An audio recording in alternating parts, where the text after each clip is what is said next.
Welcome into another Untitled interview edition of the Untitled Film Project Podcast. I'm Jeremy K. Gover, and I'm flying solo on this episode because Jim is unavailable and Bradford is on a freaking cruise. So here I am. But I have roped director of the new film, 1992, Ariel Vroman. He is nice enough to join us. I've roped him into joining me on this episode. Ariel, thank you so much for joining me. This is so exciting to talk to you. I just saw the film yesterday, and it is so good. Thank you so much. I'm sorry that your partners are having fun and you're not. No, I'm having fun too. It's just a different kind of Okay, fun. good. So they're Uh, lost. we never do the show solo like this. That's why I felt like I had to explain it up front. I'm fascinated by historical fictional stories, and this was an incredible one. Congratulations on 1992. It's such a fun, emotional ride. Did you feel that when making this movie that it was going to be what it is? Well, you never know when you're making a movie. You just can hope that that you portray the vision and the story as good as you can. When we made that film, or at least when I got into develop the script and getting the movie ready for production, we just went through the whole George Floyd's riot. So LA was like you could still smell the burn in the street. You walking and scouting the locations you want to shoot, and it's like you have cardboard and broken glasses again. And it was surreal almost, like to prep this film to put it together, and then almost having the reality 20 years or 29 years later at that specific day when we were like literally in front of you. So yeah, it was intense, but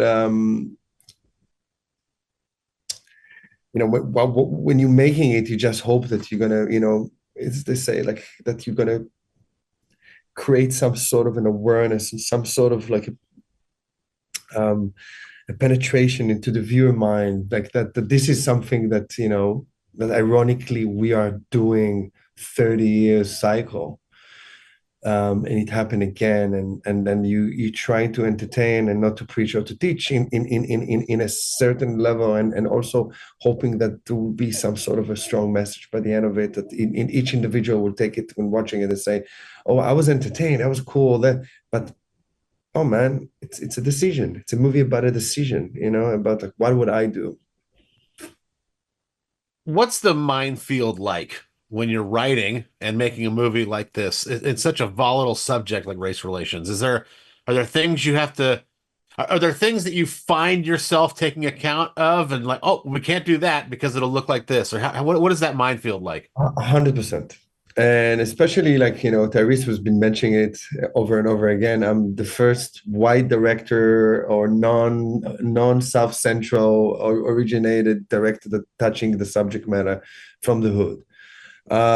So yes, you constantly need, I constantly learn so many details and sensitivities, because in the end of the day it was like a therapy session, because when when you're touching a trauma into people's heart, and it's enough time passed, and they just had an episode on that trauma, and now obviously that trauma that you're telling that it's now at the phase of a post trauma. So how do you make aware, or how do you penetrate basically into the mind of an audience or anybody that carry a post trauma and trying to heal it? So you basically need to kind of like re-face him, re-bring him into the trauma without trying to trigger it. So yeah, so to make that film, it was a constant working between two genres that had to just like blend in the perfect synergy, that each part of them, even if it's a father and son talking in the kitchen, will have the tension of a heist film. Or if it's a heist film, it still is going to be a discussion about what do you think about what we're seeing. It's not just about did you get the drill, or it was the technical wording that we have in quick classic heist films, or being quiet to not be caught. But like, it was a constant metaphoric, kind of like blend of the two worlds. So yeah, it was very sensitive. Can you walk us through a filmmaker's mindset when one of your stars, in this case, of course, Ray Liotta, unfortunately, passes away prior to an audience seeing his performance? I would think it's a real sullen feeling in a very unique way, right? Like on one hand, you're thrilled you got everything you needed from him, right? Because that's just the reality of the situation. But on the other hand, obviously, you're incredibly saddened by the loss of somebody you've worked with just so recently, worked so closely with. What is that like?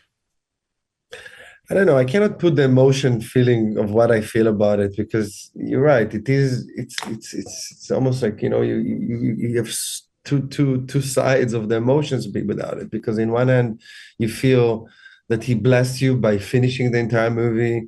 Don't let you hang on any kind of like moment that I wish you could do. And so that's on the selfish side of a filmmaker looking just about your relationship with Ray Liotta.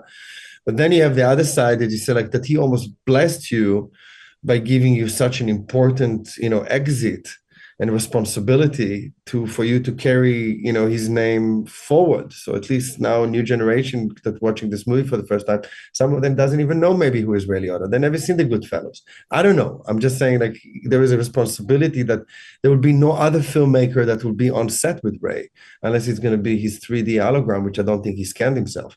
But so you understand what I'm saying? It's like you have a sadness, but then you have also some sort of like a warmth and a pride, and so it's like it's a very convoluted emotionally to feel about how do I feel about that this is his last movie and so many people are watching him doing a down and dirty sociopath Ray Liotta, which is I'm very blessed and grateful that I had this the chance to work with him one more time. Christopher Ammanuel, that dude is a star. So how it's such a breakout role. I know he's been in other things, but just such a breakout role for him. Without question, he stole the movie from me. Tyrese is great. Okay, Ray Liotta's, is solid and great. That's fine. But this guy was incredible. Every time he was on screen, he impacted me. How did he find his way to this project?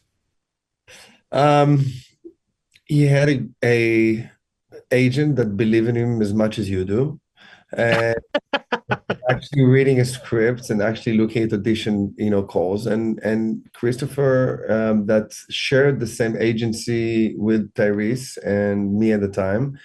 The agent really, did his job right. He really came to me and said, "You have to watch this audition of this guy."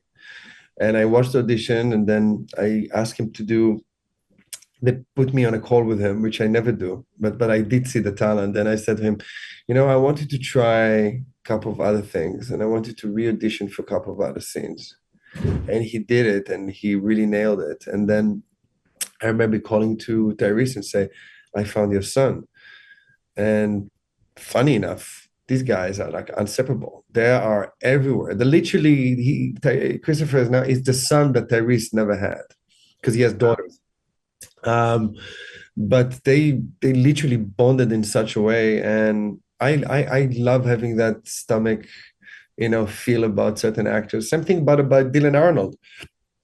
Christopher Nolan asked to see his scenes before he picked up for Oppenheimer. And now Dylan has like all these TV shows with Netflix, and so yeah, it's like you do gamble. My experiencing and finding actors like many actors from even Gal Gadot, I took her before she booked Wonder Woman, and it was the movie before, or even Michael Shannon. He already people knew he was, but he never lead a movie before the Iceman. It was like kind of like Take Shelter and Iceman came out almost at the same time, so that was kind of like also gambling. And I worked with Michael in my mind for 5 years before I made that movie. So yeah, so I do like to do that. What I hope is that when Christopher is going to become such a Denzel level star, he will remember. Most of them don't, by the way. They forgive you. They don't forgive you. They forget you. Oh yeah, you're the one who gave me that chance. Good for you. Ariel Vroman has been our guest. Go see 1992 when it's in theaters. You will not regret it. It is so good. Ariel, thank you so much for joining us. I really do appreciate your time. Thank you for this project. As somebody who grew up in California around that time, I remember it like it was yesterday, and I can still take that out of the movie and really appreciate it. So thank you so much for this gift. I respect you. Thank you, man. Thank you for saying that. Thank you for listening to the Untitled Film Project Podcast. To support the show, please rate, review, follow, and subscribe. Original music by Jeremy Schwartz. Special thanks to the Music City Film Critics Association. Editing and post-production by Jeremy K. Gover. Voiceover by Chad Bennett.